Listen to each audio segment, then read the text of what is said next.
महात्मा गोस्वामी तुलसीदास जी महाराज साहब की। तुलसी या संसार में तीन वस्तु है सार, सत्संग हरि भजन एक निश्चिन पर उपकार।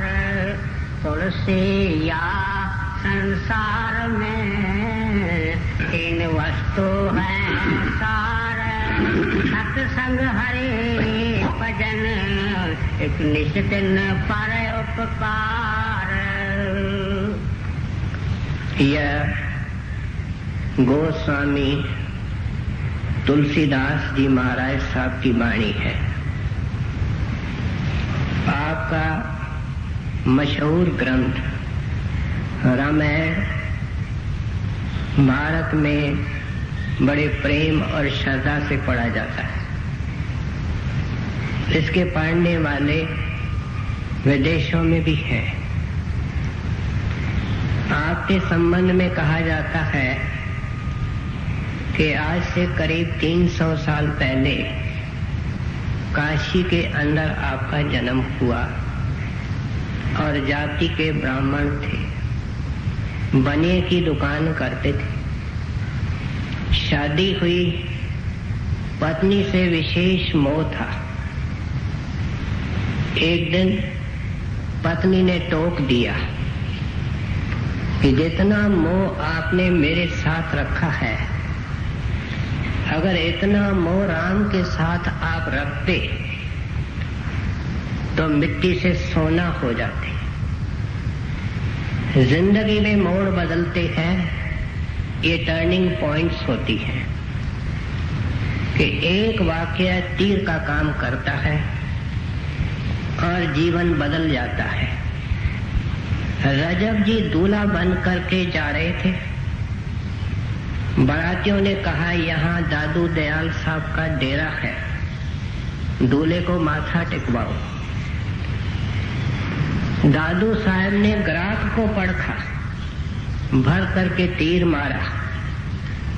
रजब तूने गजब किया, सिर पर बांधा मोर, आए थे हरि मिलन को, चले नर्क की ठौर।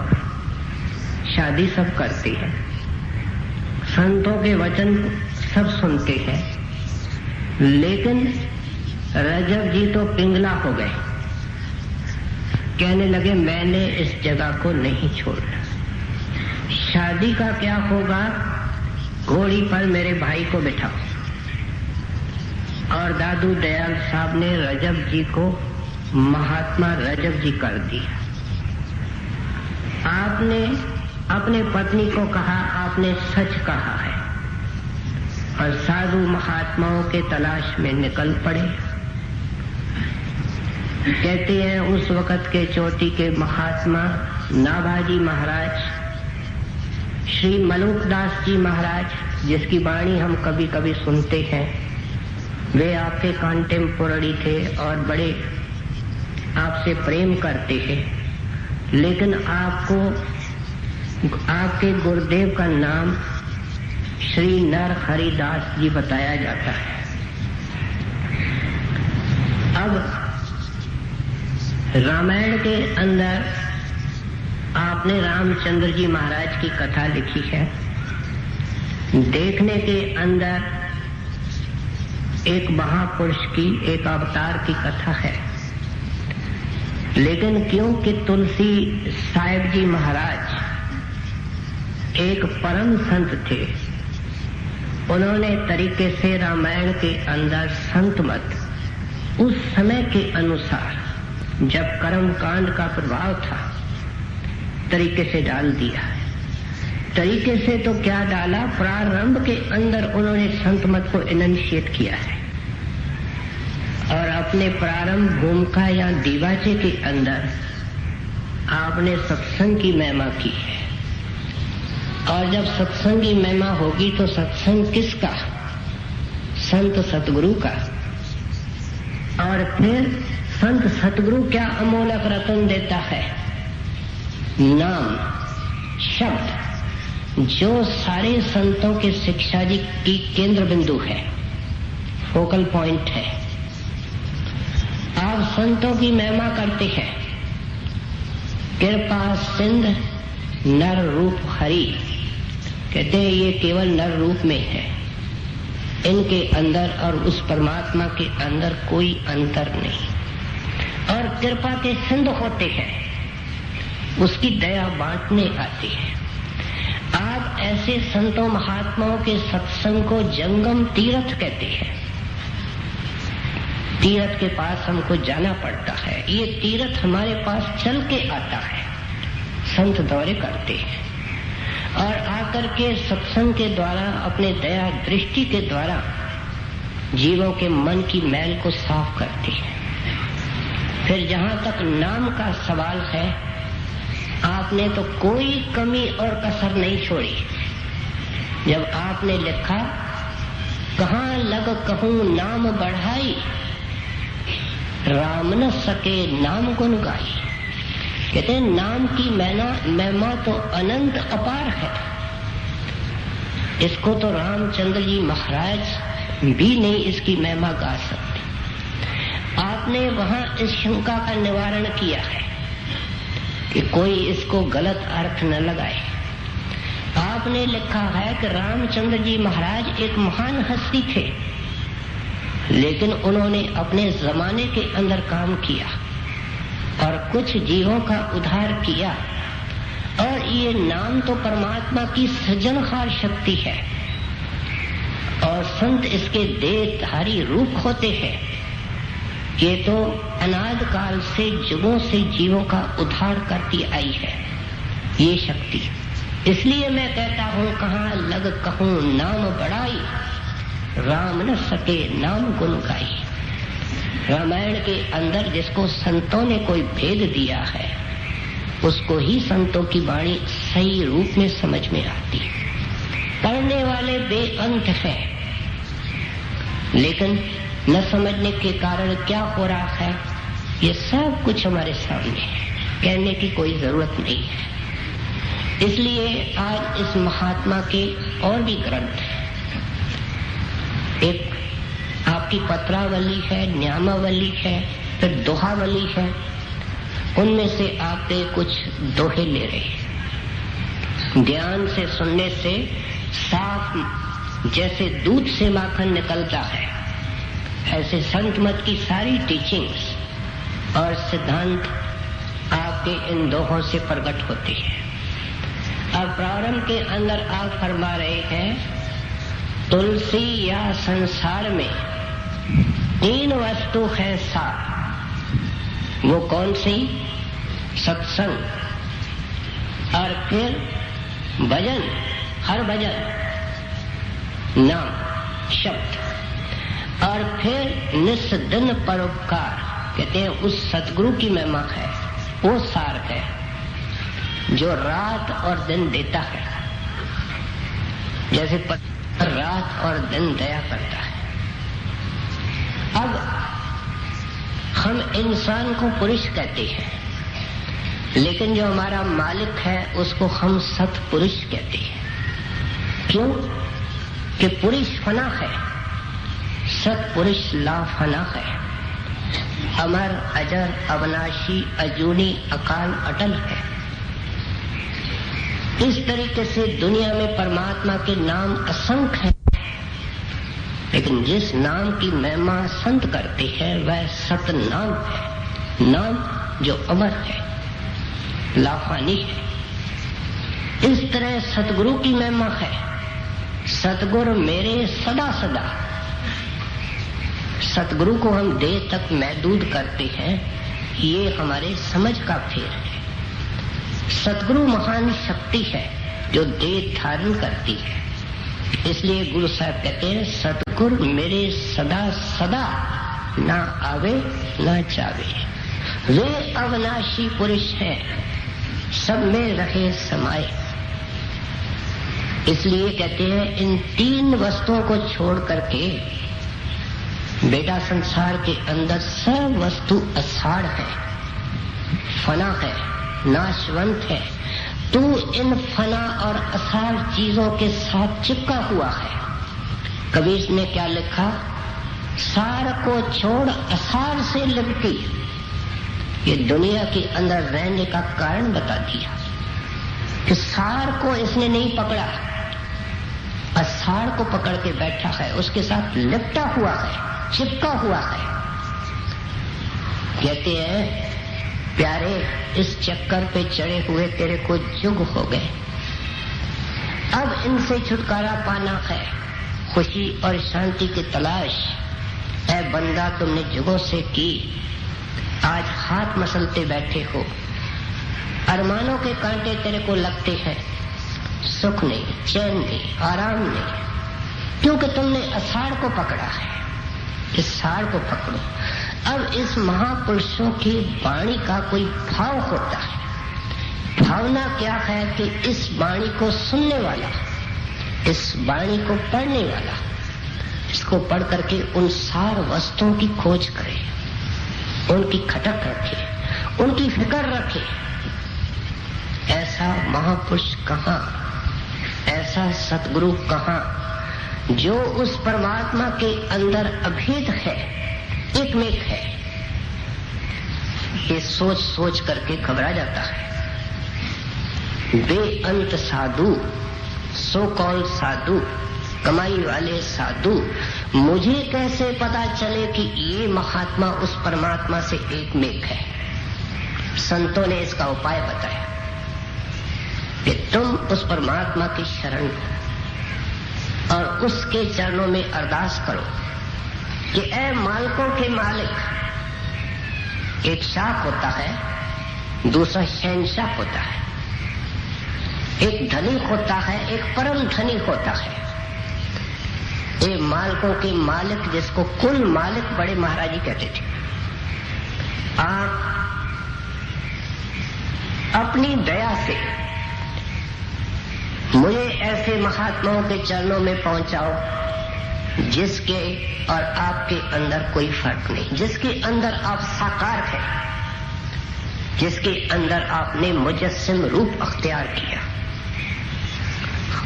हैरानी है इंसान के अकल और बुद्धि पर, ये प्रार्थना इसने कभी जन्मों से युगों से नहीं की। इसने अषाढ़ को मांगा है, अषाढ़ से लिपटा हुआ है, अषाढ़ में पैदा होता है। इसलिए कहते हैं कि अगर तुम सच्चे दिल से, बैर से, लगन से उस परमात्मा के लिए पुकारोगे, उसके साथ साकार रूप सद्गुरु के लिए पुकारोगे, प्रबंध होता है और करता है। इसलिए कहते हैं कि वो क्या करेगा, वो तेरे को पहले अपने सत्संग में लाएगा। सत्संग में आकर के ये जो अषाढ़ का तेरे ऊपर फना और नाशवंत रंग चढ़ा हुआ है, तेरे को पहले आभास मिलेगा कि मैं कौन से रंग के अंदर रंगा हुआ हूं। जिन चीजों का आम दुनियादार फख्र करता है, धन का, यौवन का, जवानी का, सुंदरता का, पदवी का, अपने विद्या का, जब इन सारे जंजालों को लेकर के संतों के सामने आता है, उनके रोम रोम से परमेश्वर रेडिएट करता है। खुशी, शांति, ज्ञान, जो कुछ है वो मालिक में है। वो बेअख्तियार श्रोता के ऊपर असर करता है, दर्शन करने वाले के ऊपर असर करता है। और इसको ये सारी चीजें जिनका मार्ग होता है, ये इसको बंधन के रूप में नजर आती है। ये क्या है कि अषाढ़ को अषाढ़ समझना, छोड़ना तो बाद में होता है, पहले उसको अषाढ़ समझे। कहते हैं ये पहले फीलिंग आती है, रियलाइजेशन आती है।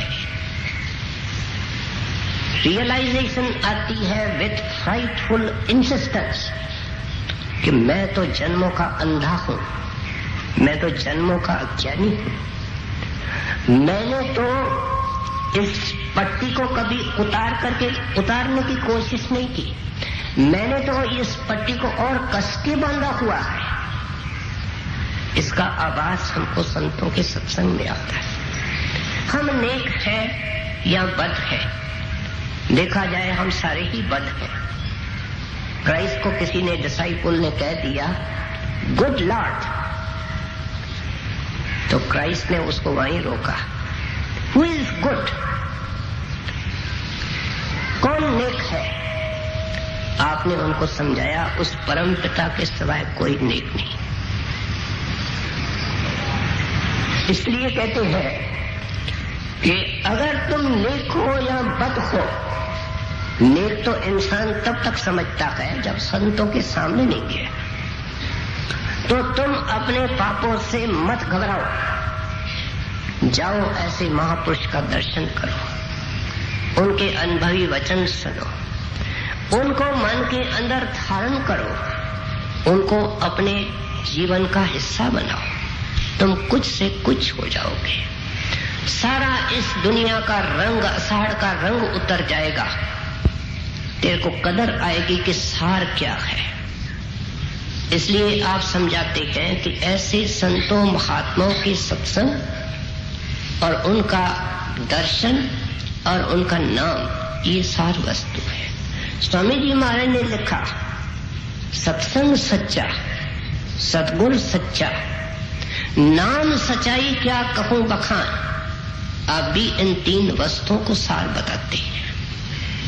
कहते हैं फिर क्या होगा कि वो तेरे रंग उतरने शुरू होंगे और अपने पापों को सोच सोच करके तुम कांपना सिर्फ शुरू नहीं करोगे, उनको छोड़ने की कोशिश करोगे। इतिहास हमारी इस दिशा के अंदर हिम्मत अफजाई करता है। हम जानते हैं कि इस रामायण को जब इन्होंने लिखा, गोस्वामी जी महाराज ने, उससे पहले वाल्मीकि ऋषि ने इनको लिखा था संस्कृत के अंदर। और वह वाल्मीकि ऋषि कौन था? उनका नाम रत्नाकर डाकू था।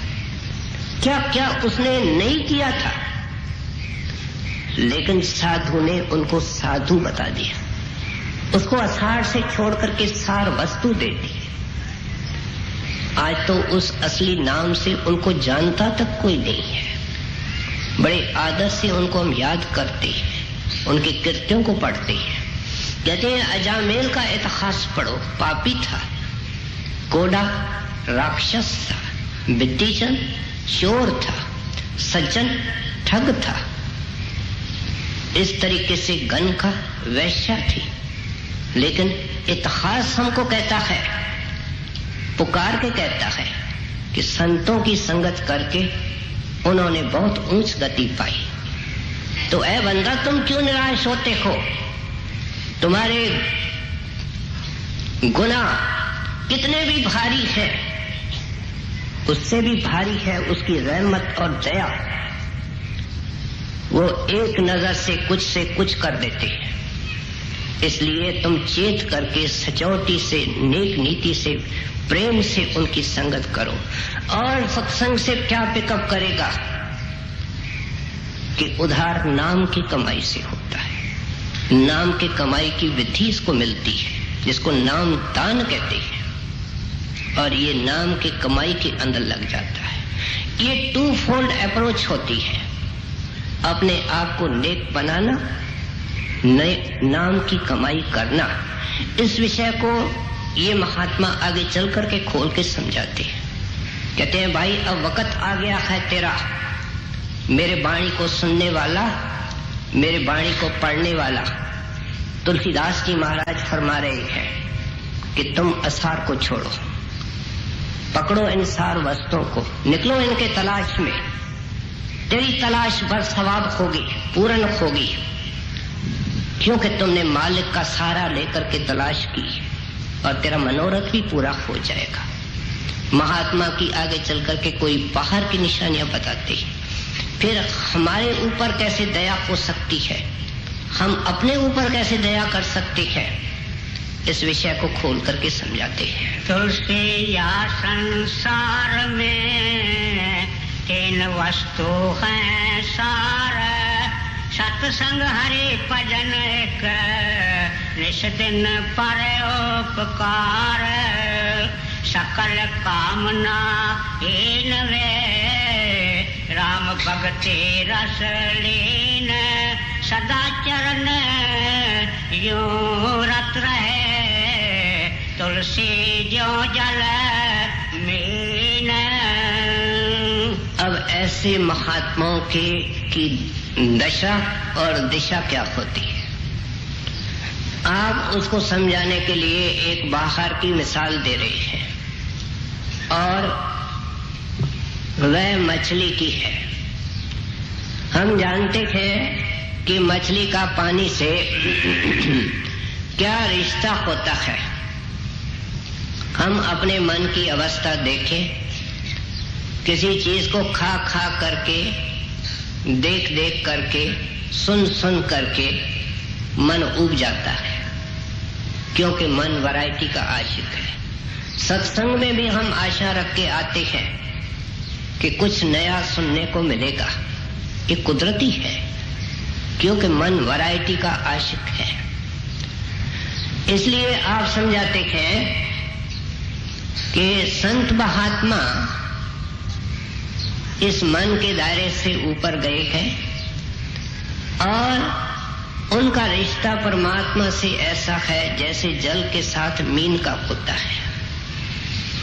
आप देखो, उसी पानी में रहती है, आजीवन रहती है, अंतिम श्वास तक रहती है, लेकिन हैरानी की बात है कि अगर उसको बाहर निकालो फड़क के मर जाती है। दुख हो सुख हो पानी का साथ नहीं छोड़ती। जब कड़ाके की सर्दी पड़ती है, पानी जम जाता है, अंदर मछलियां मिलती है जो मरी हुई मिलती है, उस बर्फ के अंदर फ्रोजन जम जाती है, पानी का साथ नहीं छोड़ती। गर्मी जोर की पड़ती है, तपन पड़ती है, अंदर मरी हुई मिलती है गर्मी के कारण, लेकिन उनका साथ नहीं करती। यहां तक कहा जाता है कि अगर मछली को दूध के अंदर रखो तो भी मछली मर जाएगी। मछली तो सिर्फ पानी के अंदर जिंदा रह सकती। गुरु साहब ने वाणी के अंदर लिखा, तू दरियाओ दाना बीना, मैं मछली कैसे अंत लखा। ऐ मालिक आप दरिया हैं और मैं मछली एक नाचीज हूं। मैं मछली इस दरिया के अंदर रह करके खुशियां देखती हूं, किलौल करती हूं, लेकिन आपका था मछली कोई अंत लगा सकती है कि ये सागर कितना लंबा चौड़ा और गहरा है। मुझे क्या पता आप क्या है, मुझे इतना पता है कि आप मेरे हैं, मैं आपकी हूं। कहते हैं ये रिश्ता होता है संतों का उस परमात्मा से। गुरु साहब ने वाणी के अंदर लिखा, एक खिन जे बिसरे तू स्वामी, जानऊ बरस 50। हमारे 50 बरस निकल जाते हैं, प्रकाश की राह मिली है तो हमको खिन मात्र लगती है। लेकिन गुरु साहब कहते हैं अगर एक श्वास मालिक आप हमसे भूल जाते हो, हमारे ऊपर तो पहाड़ टूट पड़ता है। वो एक क्षण जो है खून को 50 बरस जितना लंबा लगता है। हम रविदास जी महाराज का एक शब्द यहां सुनते हैं, प्रभु जी तुम चंदन हम पानी, मालिक आप चंदन हैं। चंदन में ठंडक होती है, चंदन में खुशबू होती है, पानी में तो कुछ नहीं। लेकिन ये चंदन जब पानी में घुल जाता है तो उस पानी के अंदर खुशबू भी आती है, ठंडक भी आती है। महाराज हम तो नाचीज, हम तो कुछ भी नहीं। ये आपकी महिमा है कि लोग हमारी इज्जत करते हैं। फिर आप कहते हैं प्रभु जी आप दीपक हम बाती, क्या बगैर दीपक के कोई बाती रख भी सकता है? जगह कहां? बगैर दीपक के कोई बत्ती जल सकती है? हमारी नजर बत्ती पर जाती है, दीपक पर नहीं जाती है। लेकिन दीपक में तेल होता है, तेल को रखने वाला भी दीपक है, बाती को सार देने वाला। क्या हमारे सांसों का आधार वो है, जीवन का आधार है। फिर आखिर में आप कहते हैं प्रभु जी तुम स्वामी हम दासा, ऐसी भक्ति करे रह दासा। कहते हैं इसका नाम भक्ति है कि जैसे वो पानी चंदन के अंदर घुल जाता है। और गुरु साहब ने वाणी के अंदर लिखा कि भक्त की हालत क्या होती है, हमारी हालत क्या है।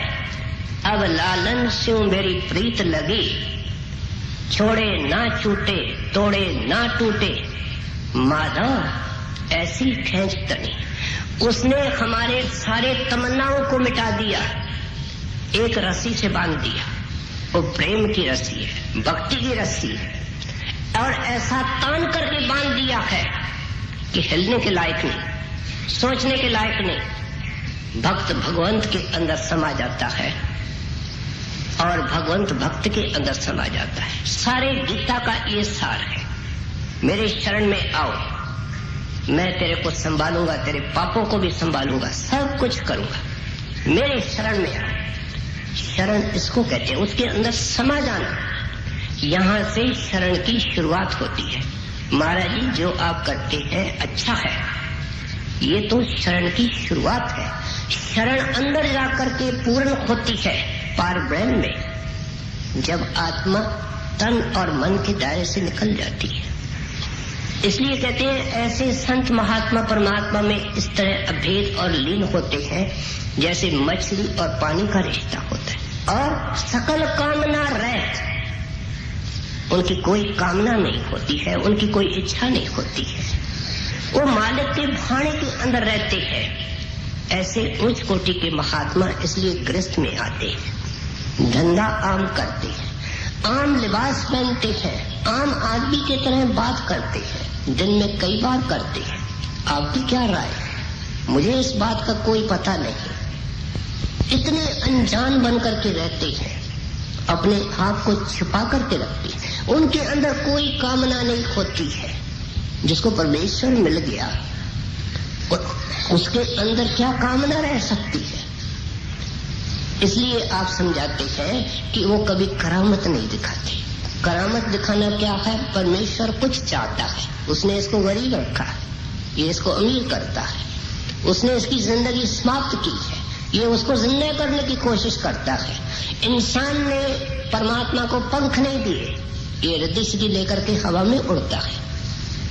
परमात्मा क्या चाहता है और ये कुछ और चाहता है। कहते ये संतों की निशानी नहीं है।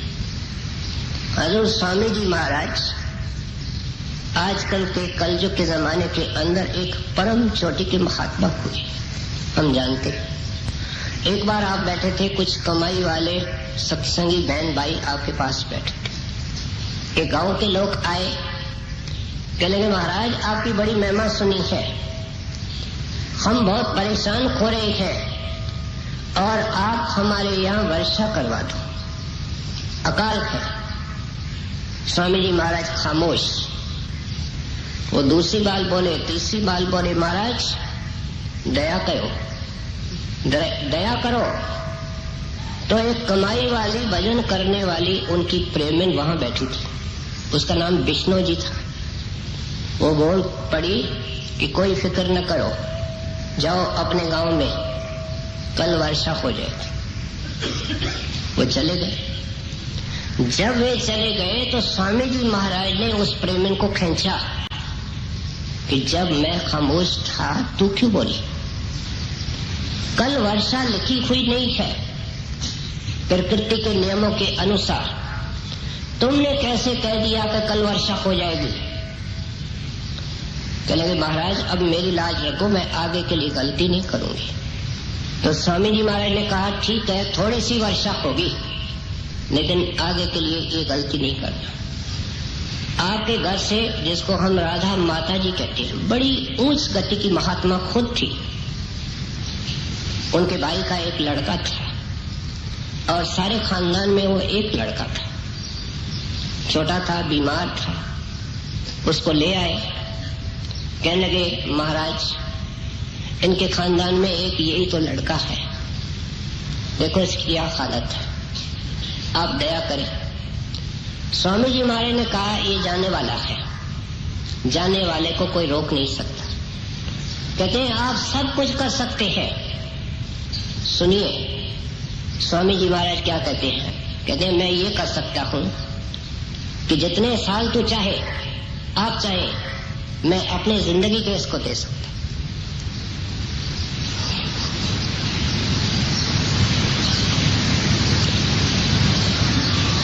माताजी, राणा माताजी उस वक्त खामोश हो गई और कुछ ही दिनों के बाद वो लड़का गुजर गया।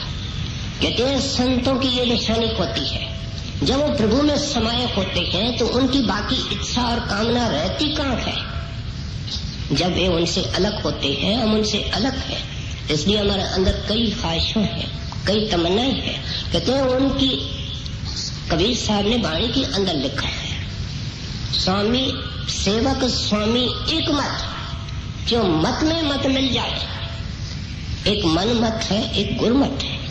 जब मन मत के दायरे को छोड़ करके गुरमत के दायरे के अंदर आया तो स्वामी और सेवक की एक मत हो गई। सेवक स्वामी एक मत, जो मत में मत मिल जाए, फिर जाकर के उसके अंदर वो अभेद होता है। चतुराई लीजिए नहीं, लीजिए मन की भाव। हमारे अंदर क्या गुजर रहा है उसके ऊपर उसे खुश होना है। क्या कहते हैं, सूधे वचन सूधी करतूत, सारी चीज एक अवधि भाषा है रामायण की, जिसको हम सीधा कहते हैं। कहते हैं सारा जीवन सीधा हो, पहले विचार सीधे हो।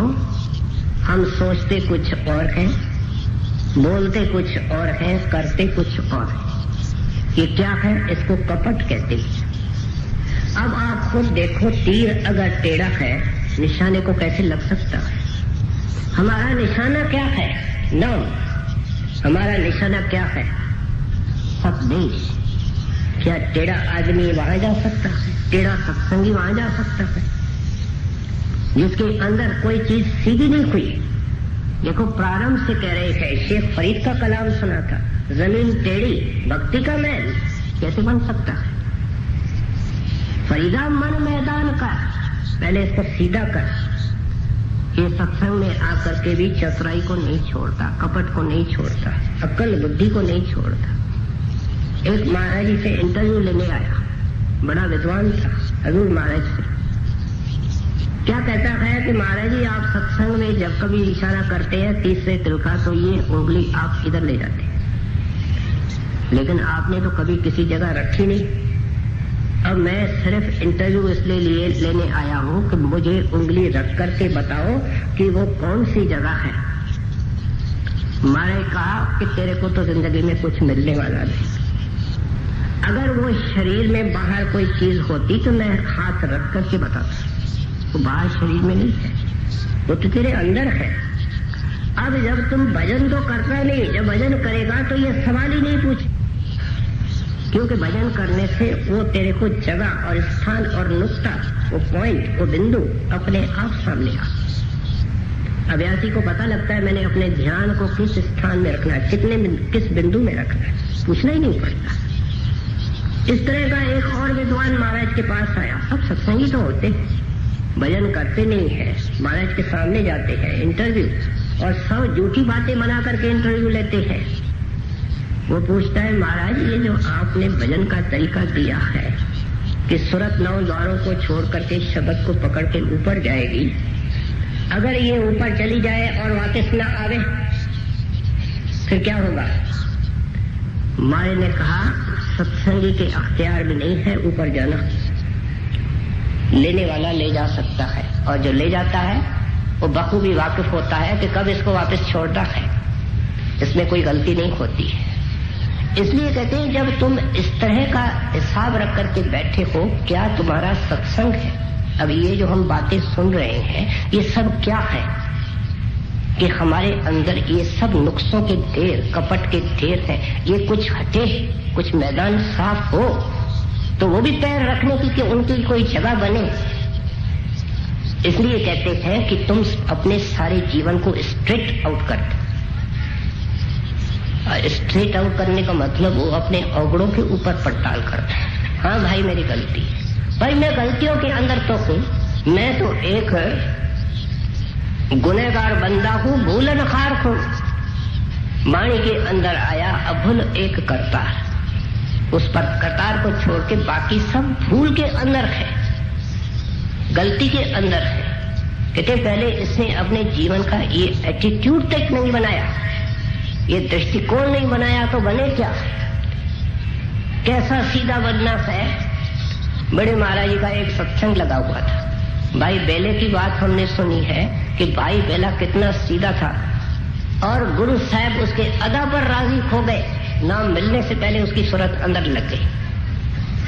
वो बीवी महाराज जी को सत्संग के बाद कहती है, ऐसे लोग अर्ज करते थे, स्टेज के पास जाते थे कि महाराज जी दीन दयाल, आप मुझे रोज दर्शन देते थे, आपने मेरा दर्शन बंद कर दिया। तो महाराज जी मुस्कुरा के कहते हैं, मेरा दोष नहीं, दोष तो तेरा है, तू बता के बैठी है। कहने के महाराज मेरी गलती है, मैंने बराबर बताया। तो महाराज ने कहा तौबा कर, आगे को नहीं बताएगी, कान पकड़। माई ने कान पकड़े, कहने लगी मैं तौबा करती हूं, किसी को नहीं बताऊंगी। लेकिन इतनी भोली थी कि महाराज को कहती है, महाराज आप भी कान पकड़ो कि आप अंदर से नहीं जाएंगे। कहते हैं ये तेरा अक्ल, तेरी चतुराई, तेरी सब ऊट पटांग की सोचने के तरीके, इससे कुछ मिलने वाला नहीं है। कहते हैं सीधा होना पड़ेगा, सीधा सिमरन करेगा, सीधा ध्यान करेगा। लेकिन सत्संग भी एक तीर्थ है। अब हम सुनकर के आए हैं, सुनते किस लिए हैं? इस कान से सुने, उस कान से निकाले। जब सत्संग के अंदर बैठे तो हम एक अपनी टेस्ट रखें, सारे काम छोड़ के आए, किराया खर्च करके आए। अब अपना पूरा ध्यान जो महात्मा की वाणी है, व्याख्या होती है, उसमें रखें और सत्संग के बाद अपनी पड़ताल करें कि हमारा मन कितने बार बाहर गया, सत्संग को छोड़ा और बातों को। ये इंटरवल कम होनी चाहिए, जिसने सुना तक नहीं। इसलिए बार बार हम सेवादारों को कहते हैं कि बारी बारी आकर के सत्संग में बैठो। अगर वो सत्संग के अंदर नहीं बैठेंगे, सत्संग नहीं सुनेंगे, तो सेवा किस तरीके से करेंगे? उनके सेवा में ही नुक्स रहेंगे। ये सत्संग ही है जो इन नुक्सों को दूर करता है, उसकी विधि बताता है। तो इसलिए कहते हैं मिलेगा। गुरु तो देने के लिए आता है और देने के इंतजार में है। लेने वाले की पीठ है, टेढ़ा है, कपट है। बेटा सीधे हो जाओ। सोदे मन सोते बचन, सोदे सब कर तोत, तुलसी सोदे सकल वेद, रघुवर प्रेम प्रसूत, तुलसी दिन भल शाउके, बलि चौर के रात निस्बासर